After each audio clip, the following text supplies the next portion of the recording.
If you want to increase admissions at your school, stay tuned. Because today, I will share exactly those things that I have taught to hundreds of school leaders only through my paid programs. I am Anupam Kaushik, and in this video, I will explain a 3-layered blueprint to increase admissions at your school, where the first layer is the interaction layer. And before we talk about this layer, let's first understand how a parent actually chooses a school. In smaller town, it is about family and friends, and in big cities, it is about the internet. But when they finally visit the school, 90% of the times, they have already made up their mind even before visiting the school. And that's why you hardly have 10% opportunity at this layer to convert them. But that does not mean you should not focus here. As a matter of fact, without focusing here, you'll never get admissions. Second and third layer has a weightage of almost 40 and 50% respectively. The interaction layer is distributed in two parts, the traffic and the conversion. If you're not getting enough footfall from the prospective parents, that means you are stuck at the traffic level. And the best way to build traffic for a school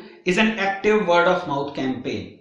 But we cannot create a word of mouth campaign just like that. Oh my God, what should I do? Where is my word of mouth going? Since a word of mouth takes a longer time to build, schools should solve this situation through a mix of following 4 tools. Improve web presence, host more events, build communities, and manage media a little better. And yes, do not try to sell admissions at the internet. Instead, host more events and promote these events. Because a social media advertisement to sell admissions will not work. What?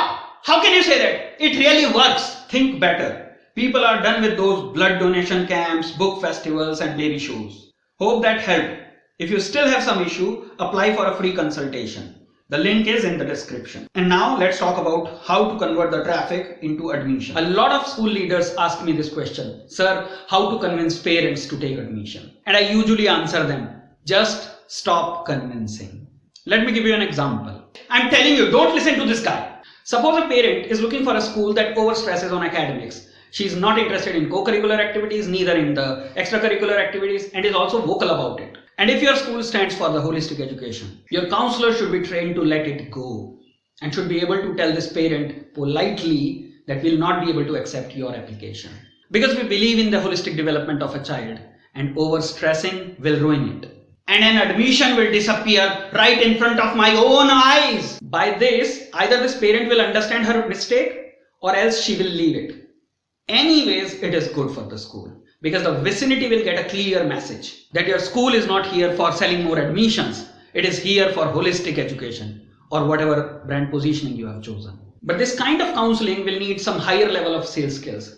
So the school should invest into some really good sales training for the counselors. The job of your admission counselor is not to convince people, but instead it is to simply help the prospective parents to align what they want with what you offer in the most professional manner. And if an admission does not align with the school brand positioning, your counselor should be empowered to say no to it. Saying one no will convince 10 more people who really care for that idea. So we will decline the admission and then even we'll get more admissions. Where have you learned this mathematics, man? Whenever a school comes to me for a consultancy on conversion, my simple answer is identify your brand positioning and stick to it. And then you will not need to convince people because your positioning will convince them for you.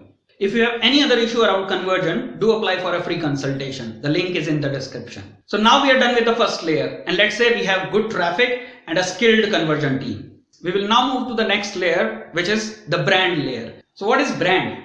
Brand is all about the perception of the parents, how their expectations meets your reality. And that's why your brand is different in the mind of different people. And that's exactly why you should not try to convince everyone. You simply cannot. So you should focus on the second layer, which has 3 parts. I call them 3 Ds. Discover your brand positioning, display your identity, and define your communication strategy. In the advertising world, they say, branding is already dead. It's all about positioning. Your brand positioning is everything. Small mouth, big thing. 3 most famous brand positioning segments for schools are pricing, prestige, and pedagogy. Suppose you choose pricing as your brand positioning. And this is fairly a good positioning because there will be many people who will take admission at your school only because you are the most expensive school. But it can be tricky because they are not fools. To become the most expensive school, you have to provide the best of the infrastructure and services. That means it will have a huge capital investment.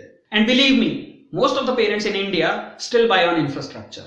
Dhirubhai Ambani school can be considered under this category. Second can be prestige. If your school has been producing captains of the industry, political leaders, sports magnates, or something like board topper or a competition topper, with consistency, you can be in the prestige league. But you see, it takes a lot of time to do these things. Schools like Doon School can be considered under this category. I was telling you guys, he just has a big mouth. So when a school does not have the deep pockets to invest into the big infrastructure or do not want to wait for a long time for prestige, and they chose a different brand positioning, and that is pedagogy. So you can say we are Montessori school or Waldorf school or something similar. And then it can become the big differentiator for you. But why not think about your own new pedagogy? Riverside is one such school that created its brand around its I Can approach or I Can pedagogy. So here also there is a lot of work. But if you talk to Kiranveer Sethi, it did not look like that she was doing a lot of work because she was loving it, and it did not look like a grind. So choose a positioning that comes natural to your school.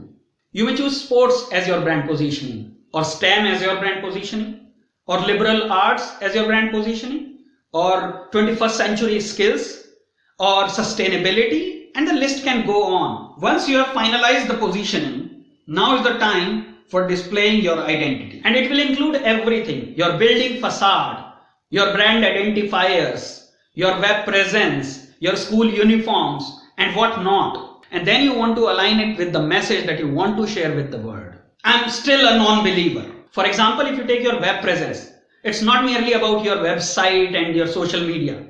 It is something, when you search your name on the internet, thousands of links or searches that comes out of this where your name is there. This is your web presence. How many internet-based platforms are talking positive about you? How many of them are talking about your principal? We ourselves do not mention the name of the principal at our own website because we change the principal every year. Actually, he's right. And many schools are doing this, and their brand is doomed because they are running on sheer advertisement. Anyways, let's come to the third part. And the third part is define your communication strategy. Now you know what you stand for. So it is time to go out and tell this to the world. But that does not mean to send your teachers to sell admissions. That's the worst thing you can do. It sabotages your brand and the morale of your teachers. Instead, create some mechanism where your teachers are giving some gyan to the parents and they will be happy about it. So start building a word of mouth campaign, and the ideal duration should be 3 months to 9 months. And here you are, ready for the first level intake. By doing this, you can fix your admissions riddle at least for a year. But it will backfire on you if you will not implement the fundamental layer within this year for the times to come. So here comes the innovation layer. This layer has 4 parts: people innovation, learning innovation, systems innovation, and child exposure innovation. We will tell you about them in detail through another video. What else would you like to learn from us? Do share in the comments and we'll try to make videos around those topics. If you want to get notified about all our future videos, do subscribe to our channel. And if you think this video was helpful, do like it and share it with your friends.